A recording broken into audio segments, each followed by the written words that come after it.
What's up, everybody? It's J-Rocks right here. Today we're gonna be reviewing the movie Trolls World Tour. This is a sequel. This is technically a part two. There was a Trolls Part One, which I've never seen, and so I don't know how it connects to the previous movie. But I never felt like I needed to watch the first one to understand what's going on in this one. Okay, this movie was released on April of 2020. Now it was released straight to Voodoo and all that stuff, right? Straight to home videos. It didn't go to a theater, which it was supposed to get a theatrical release, and it didn't. Which that's a whole another kind of worms. It's very controversial.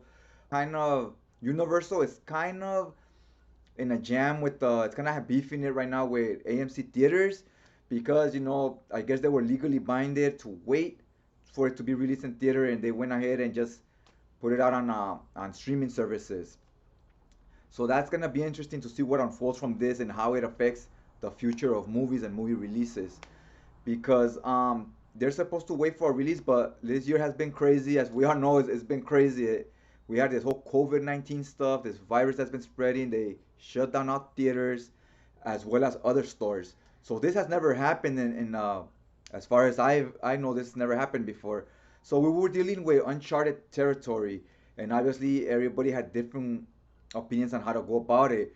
Universal decided, we need to make money now, and our theaters are closed, so they decided to have it be released on streaming services so they could get some of that money back. All these movie studios, sporting events, a lot of places are struggling right now. So this is just what happened in this situation. You could, pretty sure you could Google it or YouTube it, and there'll be other videos or blogs about all this, so you could get more in-depth info on that. So now let's just talk about the movie itself. Okay, this movie is about there's these trolls, and we have I think six different groups, six different styles of music. You got pop, you got country, classical, hard rock, techno. So you got all kinds of different types of music, and they each have this one string for their music style. And the moral of the story is the diversity, right? And everybody should get along together. And in the beginning of this, they're showing you different opinions from different points of view. You have your older generation that's telling you the story about the past, how we had all five strings together and we have all different styles of music together and they clashed. So this is like a metaphor. Every music style is like a metaphor for different race of trolls and their different colors. So they're telling you we put all the music together, it didn't work. It all led to fighting. Everybody fought and nobody agreed on anything. So they all separated. They each took one string. They went to their own island, separated, and everybody has been living peacefully ever since. So the older generations like, let's not mess with it, right? Why mess with it? Everybody gets along with their own style of music, with their own people. So let's not change that. And you got the princess that's in the new generation. She's like, no, we should all live together. And she's the princess of pop. Then we got this other princess who's the princess of hard rock, and they're the new young groups, right? The new generation, and she wants the same thing. She wants to bring everybody together, so she wants to look for all the five strings or the six strings or whatever, and she wants to bring all music together and bring everyone together. So they both want the same thing. The new generation, they want everybody together, and the old generation's telling them, you bring everybody together, they're just gonna fight. We live peacefully. Why do you want to mess with that? Now we're like, hey, the princess of pop and the princess of hard rock, they want the same thing. So who's the villain, right? It's a little confusing. Okay, so you're gonna judge them by the way they look. One's heavy metal, mohawk, and electric guitar. So that's the villain. The other one is fun pop music. So that has to be the good guy, right? Yeah, I guess. Because then the princess of hard rock, her idea is once we get everybody together, everybody will like the same music and everybody will think the same. That way, everybody will get along. That's the conflict there. This is where the story starts developing now because they're like, wait, it sounded like a good idea, get everyone together, but now it's like, oh, but then we all have to be the same and think the same.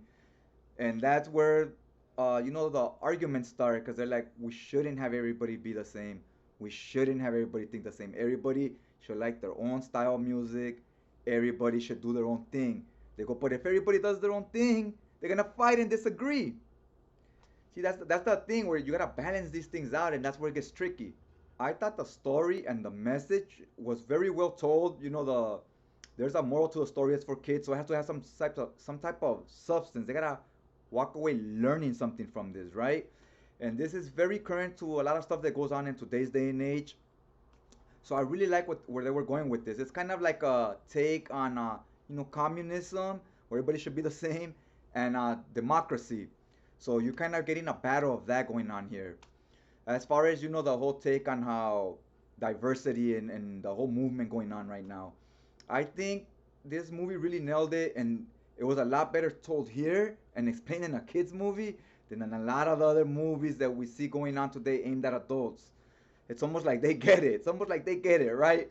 That's crazy. THORN was the director on this movie, and Anna Kendricks and Justin Timberlake, who I'm a big fan of both as people, are the two main voice actors for this movie. The voice acting on it was phenomenal. I loved it. There was no weak voice actor in this movie.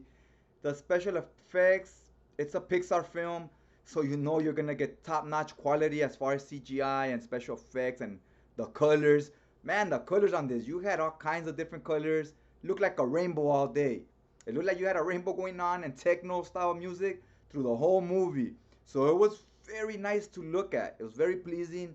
Loved it. I had no issues with any of that. Or the story for that matter. If there was any problem, it might be that some of the characters were a bit one dimensional. It's like they had one thing and that was their thing. So they didn't have like too much depth to them. That's the only downfall in my opinion. I do like that they didn't have a million different characters. They had just enough characters to keep things moving and keep dialogue going. Character moments, I would say more the Princess of Pop. You kind of find out how her ideas are not always right. Like she's technically the good guys, but her ideas are kind of bad. So don't think she's the good guy just because she's the princess and she likes pop music and she's the protagonist of the movie. Really, all her ideas are bad, so she's kind of like a bad person. You see, that's where that contrast, where her ideas are kind of the same as the Princess of Hard Rock. They're both kind of bad in a way, but one knows she's doing like she has bad ideas, and the other is kind of like she's kind of naive. She doesn't know that her ideas are bad until later on in the movie she stops and questions her ideas and says to herself, maybe I should start listening to some of the advice other people are telling me instead of just thinking about myself. So she has like that character growth moment. All in all, I thought it was a fun movie with a good message, and it wasn't like preachy. It didn't come off as preachy. I thought while giving you the same message, it gives you a lot of different answers, and none of them are necessarily wrong and none of them are necessarily right, which is something I liked in the movie, because that's how real life is. It isn't black and white. There's like a lot of different shades of gray going on, you know what I mean? So I thought it explained things pretty good. We got the message of what they're trying to say in the movie, while at the same time they left things a little bit open to interpretations, which I thought was cool as well.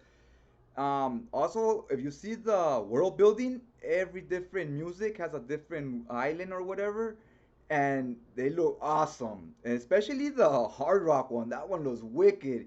You got lava flying around, like a castle that's like a skeleton, kind of like the Castle Grayskull in He-Man. You got a castle looking like that. Worlds look clean, crisp, sharp, very well thought out.